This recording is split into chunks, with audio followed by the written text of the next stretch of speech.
The fire alarm went off during finals, but our teacher locked the door and said, "Nice try, but nobody's getting out of this test." I was halfway through question 17 on my AP chemistry final when the fire alarm started shrieking.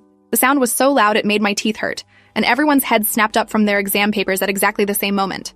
People started gathering their stuff automatically because we'd done this drill 100 times before. The protocol was simple.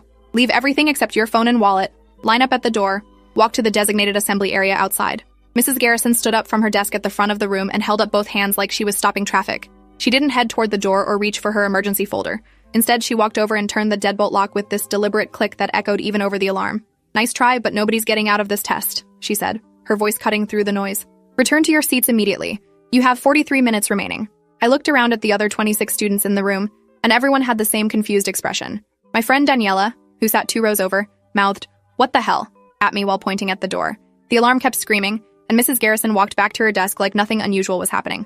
She sat down and started grading papers from another class, completely ignoring the sound that was making it impossible to think. A kid named Isaiah stood up near the back and said he was pretty sure we had to evacuate during fire alarms.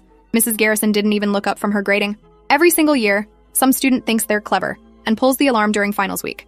Last year, it was during the AP biology exam, and the year before that, it was during pre-calculus. I've been teaching for 19 years, and I'm not falling for it anymore.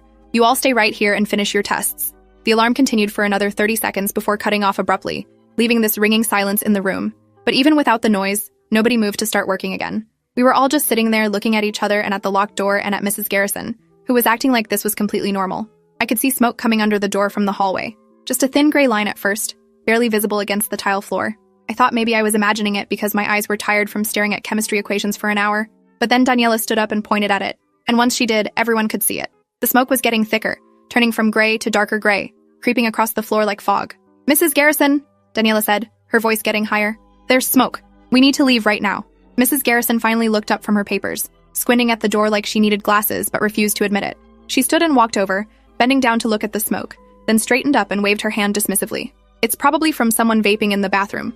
You know how the ventilation system pulls air through the hallways. Everyone sit down and get back to work. You're wasting precious test time with this nonsense." But the smoke kept coming, and now I could smell something burning.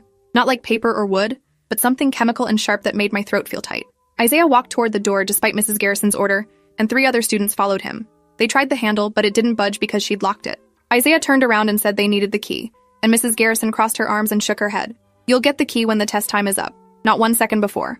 I'm not going to let you all cheat by looking up answers on your phones during a fake fire drill. Now sit down." That's when the second alarm started, except this one was different. It wasn't the fire alarm with its steady wailing. This was the lockdown alarm, the one that meant active threat, the one we drilled for after the shooting at the school 3 counties over last fall. The sound was this pulsing tone that made my whole body tense up, and a recorded voice came over the intercom saying, "Lockdown initiated. This is not a drill. All teachers secure your classrooms immediately." Everyone started talking at once, voices overlapping in confusion and fear. Half the class stood up and moved toward the windows, which were those old-fashioned kind that actually opened. Mrs. Garrison's face went from annoyed to confused for just a second, but then she set her jaw and said louder, "Everyone in your seats now. I don't care what the intercom says. This is clearly students coordinating to disrupt finals. Sit down or you'll receive a 0 on this exam." The smoke was now thick enough that the far corner of the room was getting hazy. I could hear something in the hallway, footsteps running and someone yelling, but I couldn't make out the words through the door. My phone buzzed in my pocket, which shouldn't have been possible because we'd all turned them off for the test. I pulled it out and saw 15 missed calls from my mom and a text that just said, "Fire at school, get out now, news says whole building." I held up my phone to show Mrs. Garrison. "My mom says there's a real fire. It's on the news. We need to leave right now." She walked over and snatched the phone from my hand, looking at the screen with narrowed eyes. For a moment, I thought maybe she'd finally believe us, but instead she powered it off and set it on her desk. "Clever, using your mother to try to convince me. But I'm not naive. You probably sent yourself that text before the exam started. Scheduled it to arrive during the test. Everyone's phones go on my desk immediately. This test continues." Daniela started crying, which made this situation feel even more unreal because Daniela never cried. She was the girl who'd broken her arm during soccer practice and walked to the nurse's office without making a sound. Now tears were running down her face as she stared at the smoke that was maybe 3 inches thick across the floor. Another student, a quiet kid named Warren who I'd never heard speak in class, suddenly stood up and grabbed his backpack. "I'm leaving. My dad's a firefighter, and he always said if you see smoke, you go. I don't care about the test." Mrs. Garrison moved to block the door, spreading her arms wide like she could physically stop all 27 of us. "Warren Liu, if you take one more step toward this door, you will fail this class. Not just the exam, the entire semester. Do you understand me? Sit down right now." Warren stopped, and I could see him calculating whether graduating was worth potentially dying. The smoke chose that moment to trigger the sprinkler system. Water started raining down from the ceiling, immediately soaking all our test papers and making the ink run. Students screamed and tried to cover their exams with their bodies, but it was pointless. Within seconds, everything was drenched. Mrs. Garrison looked up at the sprinklers with this expression of betrayal, like they'd personally attacked her. She grabbed the emergency towel from her desk drawer and tried to dry off her gradebook, but it was already ruined. The water was cold, and the pressure was intense, like standing under a shower set to maximum. My clothes were plastered to my body, and my test paper had turned into a soggy mess that was disintegrating under my pencil. Through the windows, I could now see actual flames. Not in our room, but in the building across the courtyard. The science wing was on fire, with orange flames visible through third-floor windows and black smoke pouring out. The courtyard below was full of students who'd evacuated, all standing behind yellow tape that security must have put up. We could see them pointing up at our window, and some were holding phones up recording. Mrs. Garrison finally looked out the window, and her face went pale. The fire across the courtyard was growing, spreading from one window to the next, and we could hear glass breaking even through our closed windows. She stood there frozen for maybe 5 seconds, just staring at the flames. Then she pulled herself together and walked to the door, taking her keyring from her pocket. "All right, everyone line up single file. We're evacuating in an orderly fashion. No running, no pushing. Leave your tests on your desks." The door wouldn't open. She turned the key and pulled the handle, but something was wrong. She tried again, jiggling the key and pulling harder, but the door stayed shut. Isaiah pushed forward to help, and together they yanked on the handle while the smoke in the hallway got darker and started coming under the door in thick rolling clouds. "It's jammed," Mrs. Garrison said, and her voice cracked on the word jammed. "Something's blocking it from the outside. The heat must have warped the frame." That's when I realized we weren't just locked in by her stupid paranoia about cheating. We were actually trapped. The smoke was filling the room now, hanging at chest height and dropping lower with each second. Students started coughing, and the sprinklers continued dumping water on us. Through the window, the fire across the courtyard was fully engulfed, and I could see firefighters arriving with trucks and hoses, but they were focused on that building, not ours. They didn't know we were trapped in here. Daniela ran to the windows and started pulling on them, trying to open them wider. They were the crank style that only opened about 6 inches, not nearly enough for a person to fit through. She grabbed a chair and looked like she was about to throw it through the glass, but Mrs. Garrison screamed at her to stop. "That glass is expensive and we're on the 2nd floor. You'll kill yourself jumping from this height. Everyone stay calm while I figure this out." Warren pulled out his phone, which he'd hidden in his sock instead of putting on Mrs. Garrison's desk. He was trying to call 911, but kept shaking his head. No signal. The fire must have taken out a cell tower or something. I can't get through. The smoke was at our shoulders now, forcing us to crouch down to breathe. The air near the floor was slightly better, but not by much. My eyes were burning and my throat felt like I'd swallowed sandpaper. Around me, students were coughing violently, and a girl named Patricia threw up in the corner from the smoke inhalation. Mrs. Garrison was on her hands and knees at the door, still trying to force it open. She'd grabbed a fire extinguisher from the wall and was using it like a battering ram, slamming it against the door frame over and over. But the door was solid wood and the frame wasn't budging. I could see tears mixing with the sprinkler water on her face, and she kept saying, "I'm sorry, I'm so sorry," between hits. Isaiah and 3 other guys joined her, all of them throwing their weight against the door. They counted down together and hit it simultaneously, and I heard something crack. Not the door, but the wall next to it. The drywall had split from the impact, creating a small hole about the size of a baseball. Warren immediately started kicking at the hole, making it bigger. The drywall crumbled more easily than the door, and within a minute they'd created an opening large enough to see into the hallway. Smoke poured through the hole, thick and black, and through it I could see flames. The hallway was on fire. Not just smoke anymore, but actual flames running along the ceiling and down the walls. The lockers were glowing red from the heat, and I could see melted plastic dripping from the ceiling tiles. The door wasn't jammed because of warped wood. It was jammed because the hallway was completely impassable. Mrs. Garrison pulled back from the hole, her face covered in soot and her eyes wide. She looked at all of us crouched on the floor, soaking wet from the sprinklers, breathing smoke, and I saw the exact moment she realized what she'd done. She'd locked us in here during a real emergency. Her paranoia about test cheating had trapped us in a room that was filling with smoke while fire raged in the hallway outside. There was no way out through the door. The windows were too small. We were on the 2nd floor, too high to jump safely, and the firefighters outside were focused on the other building. Nobody knew we were here. Daniela stood up despite the smoke and faced Mrs. Garrison directly. "This is your fault. You did this. If we die in here, it's because you locked that door." Mrs. Garrison's mouth opened and closed, but no words came out. She looked around at all of us like she was seeing us for the first time, not as potential cheaters or grade statistics, but as actual human beings who were in danger because of her choices. She turned and grabbed the classroom phone from the wall, punching in numbers, but the line was dead, probably because the fire had damaged the infrastructure. She slammed the phone down and turned to the windows. "We have to break them. It's the only way to signal for help and get fresh air. The fall won't kill you if you hang from the ledge and drop. It's only about 10 feet that way." Isaiah grabbed the chair Daniela had been holding earlier and swung it at the window. The glass spiderwebbed but didn't break. He swung again, and this time, the window shattered outward in a shower of glass. Fresh air rushed in, and we could hear sirens and people shouting below. Warren leaned out the broken window and started yelling, waving his arms to get the firefighters' attention. Students crowded around the windows, trying to breathe the outside air while avoiding the broken glass still stuck in the frame. Below us in the courtyard, people were pointing up at our room now. I could see firefighters turning their hoses toward our building, finally noticing that the fire had spread from the science wing to the humanities building where we were trapped. But the smoke was getting worse, not better. Even with the window broken, the smoke from the hallway was overwhelming the fresh air. We were all coughing constantly now, and Patricia had passed out in the corner. 2 students were dragging her to the window, trying to get her closer to the fresh air.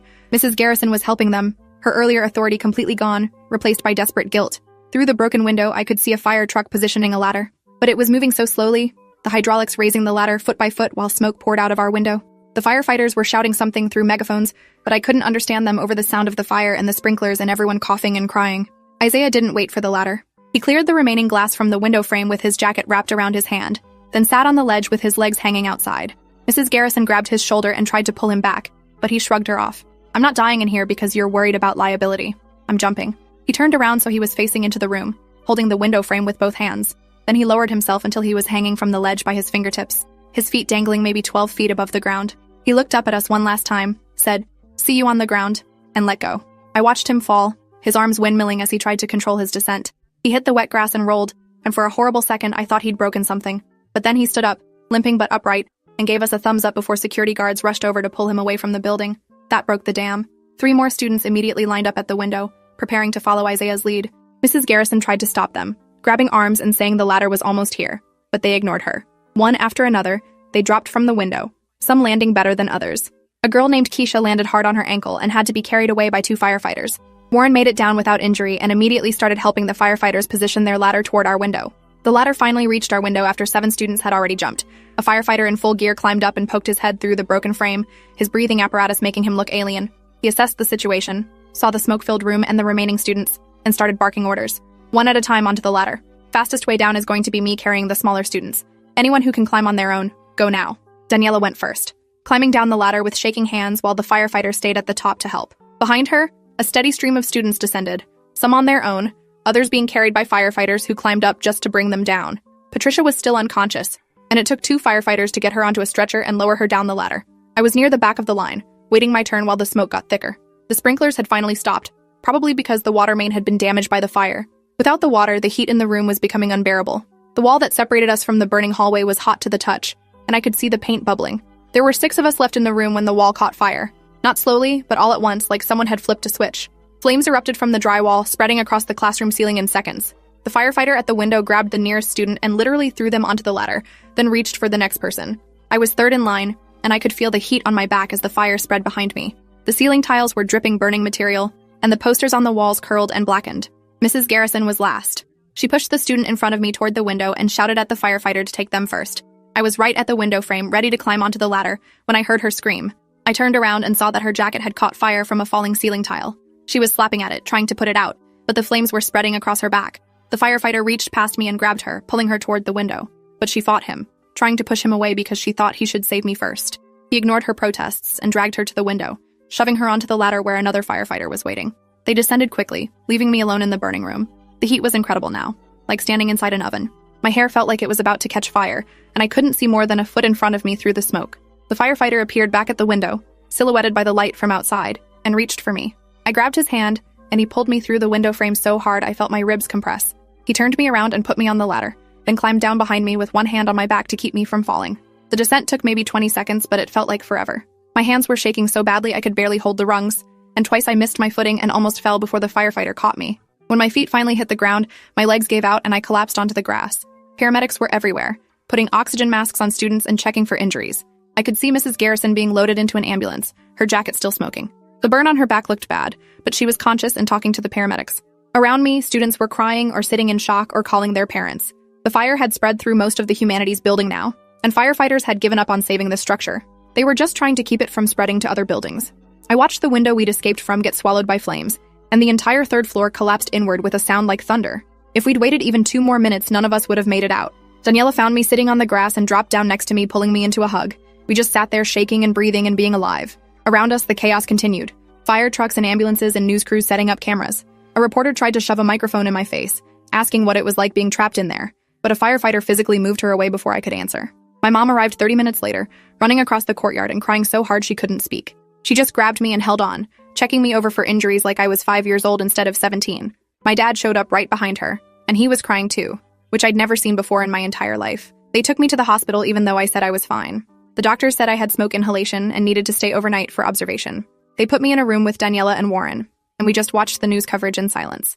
The fire had started in a chemistry lab where a student was working on an experiment without supervision. A reaction had gone wrong, causing an explosion that ignited chemicals and quickly spread to the rest of the science wing. The fire department estimated that the flames had spread to the humanities building within 6 minutes of the initial explosion. They showed aerial footage of the damage, and I counted 5 buildings that had been partially or completely destroyed.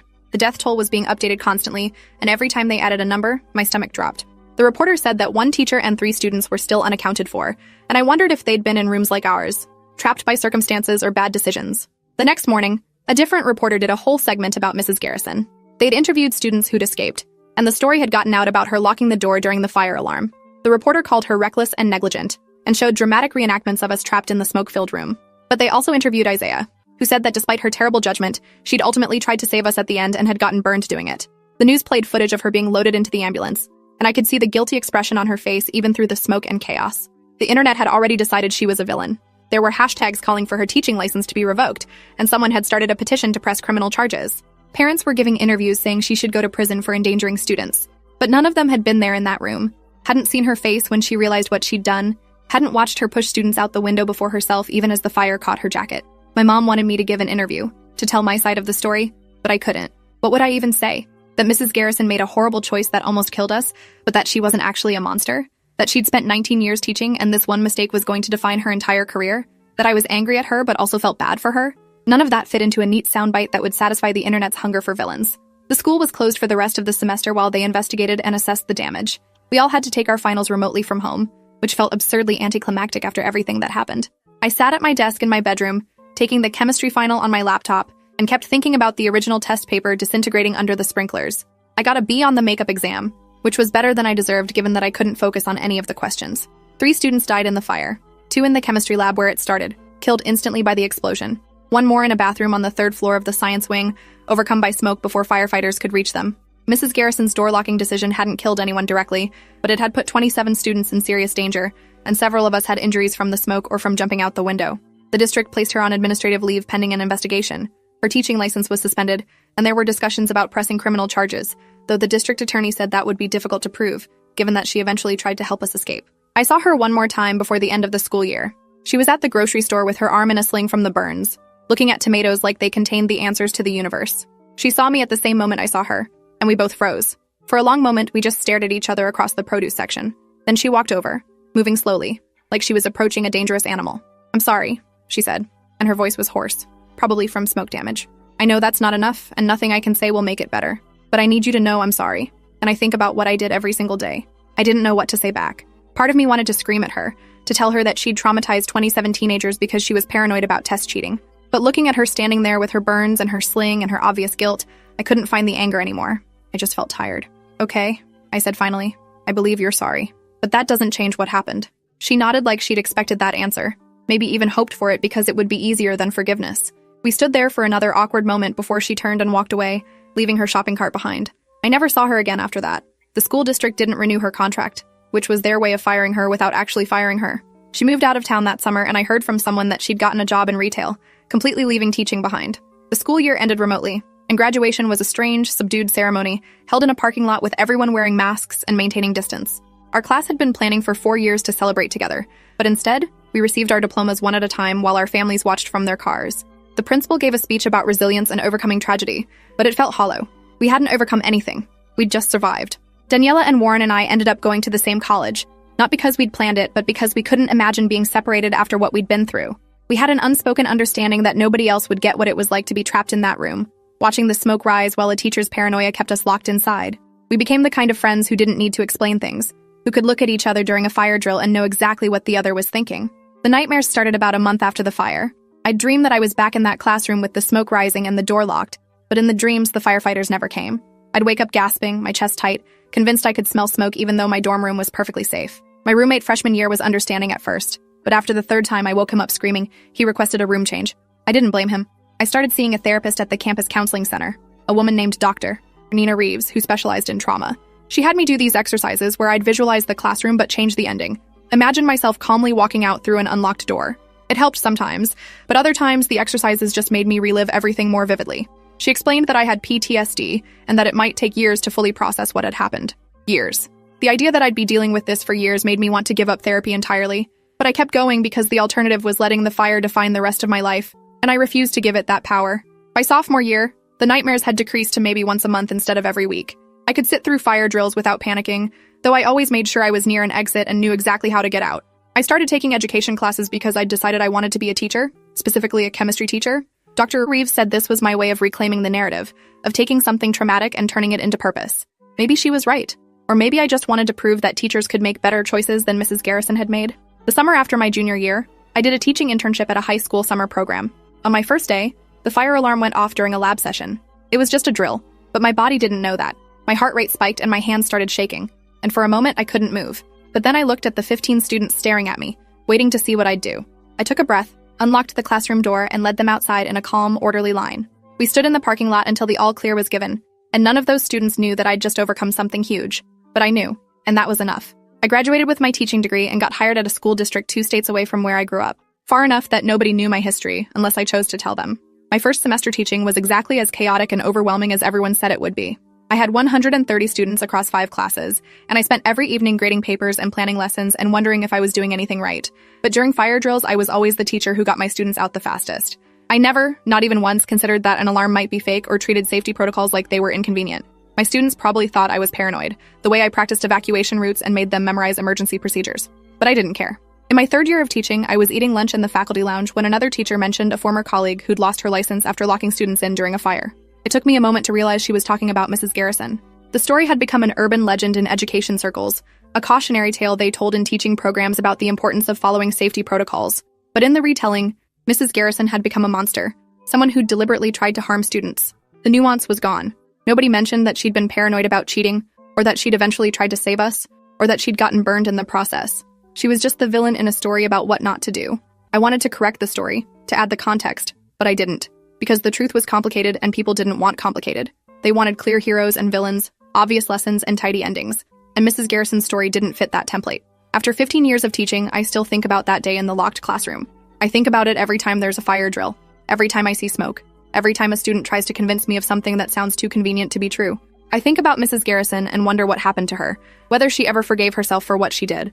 I think about Isaiah hanging from the window ledge, and Daniela breaking down crying, and Patricia unconscious in the corner. I think about the 3 students who died in rooms where teachers had followed the rules and evacuated properly, and I wonder about the randomness of survival. But mostly, I think about the moment when Mrs. Garrison finally understood that the alarm was real.